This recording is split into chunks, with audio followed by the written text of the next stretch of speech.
Ibigay nyo na sa pasahero yung huling desisyon kung sino ba talaga sa inyong mga TNC kayo ang dapat nilang tangkilikin.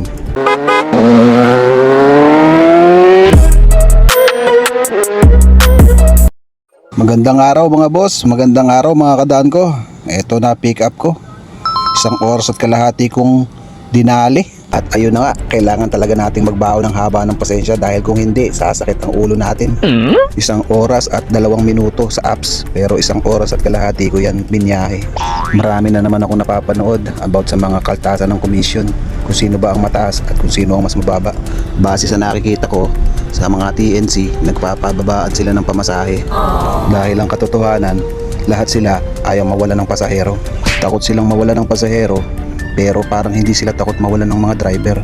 Pero hindi naman ang pamasahe ang totoong issue dito, ay yung commission ng magkabilang TNC, dahil hindi ito magkapareha. Nauunawaan namin yan, syempre negosyo yan, may competition talaga dyan. Pero sana bago nyo isipin yung pakikipaglaban o pakikipagcompetition sa isa't isa, sana maisip nyo rin yung mga driver na nakikipaglaban sa kalsada para lang kumita ng maganda. At kung may maiuwi pa ba sa kanilang pamilya na sapat para sa kanila. Kung gusto nyo talagang malaman kung sino ang pinakamaganda sa inyong mga TNC kayo, bakit hindi nyo iparehas ng komisyon or bakit hindi nyo iparehas ng pamasahe, ibigay nyo na sa pasahero yung huling desisyon kung sino ba talaga sa inyong mga TNC kayo ang dapat nilang tangkilikin.